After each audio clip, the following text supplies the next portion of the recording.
Ouais, carrément. En fait, comme je t'avais dit, quand j'ai commencé, le premier livre que j'ai lu, c'était Père riche, Père pauvre. Et après, j'en ai lu pas mal, des livres, etc. Mais en fait, je remarquais que la mentalité que je lisais dans les livres, je l'avais déjà, en fait. Je sais pas comment t'expliquer. Je parle pas du côté business, je parle plus du côté de l'état d'esprit. Et en fait, voilà, exactement. En fait, du coup, je lisais des livres, mais je me disais, mais pour moi, c'est évident ce qu'il dit.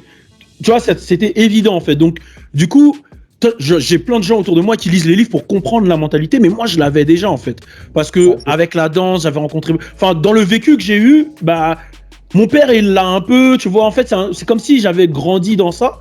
Donc, du coup, les livres m'aident pas spécialement, mais côté business, je lis plus des livres côté business, en fait, là où le développement personnel, ça m'aide, c'est, par exemple, comme je t'ai dit, par exemple, sur The Rock ou même Kevin Hart, genre, quand je regarde tout ce qu'ils font, je me pose la question de comment ils arrivent à faire tout ça. Et c'est essayer de trouver la manière pour être le plus productif possible dans un laps de temps un peu réduit, tu vois. Et j'essaie de regarder comment mes idoles, entre guillemets, quand je dis mes idoles, les mecs que je trouve qui ont des business limite parfaits, parce que tu regardes Kevin Hart par exemple.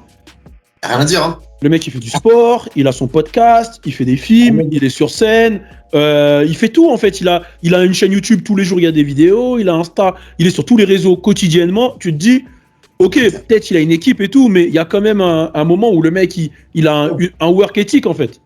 C'est lui qu'on voit sur les vidéos, hein, c'est pas son équipe de toute façon. Exactement, donc il y a un work ethic, il y a une manière de faire. Et à ce moment-là, je suis allé quand même regarder des vidéos où eux, ils expliquent comment ils bossent, comment ceci, cela, pour essayer de capter. Et à des moments, ça m'a aidé et ça m'a même poussé à faire ce programme Look at Me Now, tu vois.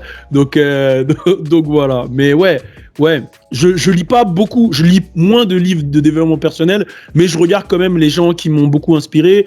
Et côté business aussi, genre j'ai beaucoup regardé de livres, enfin de films en tout cas, par exemple le film sur Steve Jobs, il m'a matrixé. Le film sur Mark Zuckerberg, il m'a. Mais là en ce moment, je regarde un truc sur Walt Disney, sur Disney+. Oh là là là là, quel homme. Comment ça s'appelle, Alisha, le documentaire sur Walt Disney? Disney Imagineering. Disney Imagineering. Oh là là là là là. C'est sur Disney. J'adore les films qui t'ouvrent l'esprit, tu vois, qui te. Ah mais c'est magnifique. C'est magnifique. C'est un documentaire sur sa vie. En fait, il y a plein d'épisodes et tu vois comment il est parti de rien et qu'il a créé Disney. Alors personne n'y croyait, mais je te parle de Disney et des parcs d'attractions. Oh là là, mais c'est magnifique. C'est incroyable. Et tu vois sa mentalité, son travail, comment il va chercher les gens. Ah ouais, ça c'est des trucs qui me mettent dans un bon mood et qui m'inspirent.